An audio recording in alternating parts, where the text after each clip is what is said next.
एकदा आमच्या घरमालकांनी गाय आणली. अंगणात ती उभी होती. काळीबाळी, लांब शेपटीची, ठुसकीशी होती. कपाळावर चांद होता. गाय अंगणात आल्याबरोबर तिच्या मस्तकाशी हळदीकुंकू लावलं आणि मग तिला गोठ्यात नेऊन बांधली. वाड्यातली सगळी मंडळी गायला पाहण्यासाठी जमा झाली होती. आम्ही मुलं सर्वांच्या पुढं उभं होतो. कपाळावर चांद होता म्हणून तिला चंद्री म्हणू लागलो. अमळशानं मोठी माणसं आपल्या कामाला गेली, पण आम्ही मुलं गायभोवतीच राहिलो. कोणी तिच्या गळ्याखाली पोळीला खाजवल्यासारखं केलं. गायीनं कानसुद्धा हलवला नाही. उलट ती डोळे मिटून मान पुढंच करून लागली. मग काय, आम्ही तिला बेधडक बिलगलोच. तिची पोळी खाजवत असताना तिनं माझा हात चाटायला सुरुवात केली. तिची ती जाड रखरखीत जीभ माझ्या हातावरून प्रथम फिरली, तशी मी चमकून माझा हात जरा मागं घेतला. पण मग तिच्या जिभेच्या ओल्या रखरखीत स्पर्शाची मला अशी काही आवड निर्माण झाली म्हणता. एके दिवशी मी उठून तोंड धुत होतो, तो आई म्हणाली, चंद्राची कालवड पाहिलीस का? मी दात घासत होतो ते थांबून आईला विचारलं, म्हणजे कुठाय? म्हणजे काय नि कुठे काय? चंद्रा पाठी व्याली, कालवड कशी सुरेख आहे पहा जा. मी कसे तरी 2 चोळा फसाफसा भरल्या आणि अंगारख्याला तोंड पुसत गोठ्याकडे पळालो. तिथं बाबू, गोपाळ, गंगू, नमी आधीच येऊन पोचली होती. गाय शेजारी बसलेल्या वासरापुढं गवताची काडी धरून नमी त्याला म्हणत होती, खा, खा की. मोठेपणाचा आणून गोपाळ नमीला म्हणत होता, ए रे येडपट, एवढंसं वासरू कुठं गवत खातं? त्यावर नमी हट्टानं म्हणत होती, होच मुळी, खा रे वासरा, गोपाळचं ऐकू नको. त्या सर्वांना बाजूला सारून मी वासराजवळ गेलो. त्याबरोबर वासरू चमकून उठलं, पण लगेच त्याचे पुढचे पाय सरकून ते पडलं.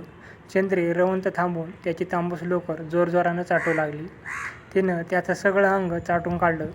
आंघोळीनंतर आईनं माझं डोकं पुसून काढल्यावर जसं माझं डोक्याचे केस दिसत तसे वासराच्या अंगावरचे केस दिसू लागले. गंगू माझ्यावर एवढेले डोळे करून म्हणाली, बघ पडवलंस ना आपल्याबरोबर वासराला. ही कोण आजीबाई मला बोलणार? असं मनात येऊन मी म्हणालो, बरं बरं, आणि तसाच वासराला खेटून उभा राहिलो.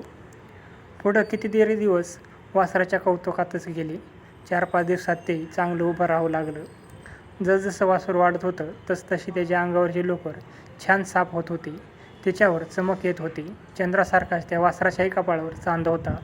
डोपरावर पांढरे ठिपके होते. त्याचे डोळे नेहमी काजळ घातल्यासारखे कसे काय दिसतात याचं मला व नमेला मोठं नवल वाटे.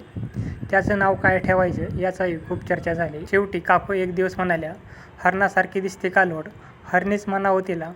तेव्हापासून आम्ही सगळे तिला हरणी म्हणू लागलो. पुढं एक दिवस चंद्री चरायला म्हणून जी गेली ती खूप संध्याकाळ झाली तरी परत आली नाही. चांगली रात्र चालली तेव्हा रड व तोंड करून गुराखी आला. आमचे नाना त्याच्यावर कडाडले, काय रे हरबा, चंदीचा काय पत्ता? दुपारपातूर समद्यांबरोबर होते.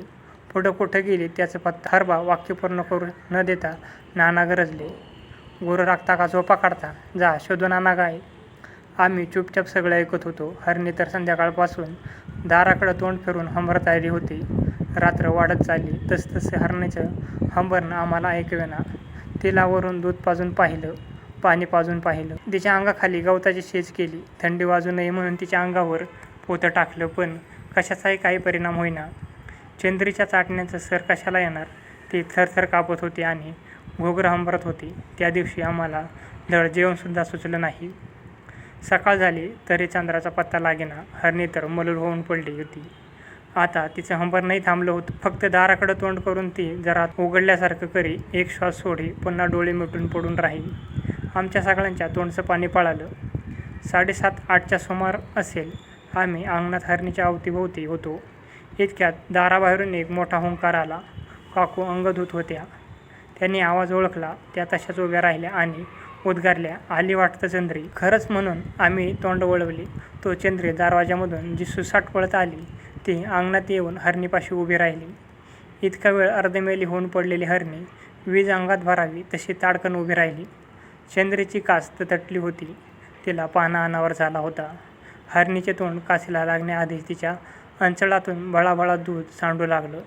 एकीकडं ती हरणीला पाजत होती आणि दुसरीकडं तिच्या पाण्याच्या धारा भुईमोर सांडत होत्या. काकून पटकन कोरडं नेसून हातात चरबी घेऊन आल्या आणि तोंडात हात लावून म्हणाल्या, मेलीला धीर नाही कसा तो. चंद्री वासराला चाटत होती आणि आम्ही सर्वजण थक्क होऊन वात्सल्याचे ते अपूर्व दृश्य टकामका पाहत उभे होतो.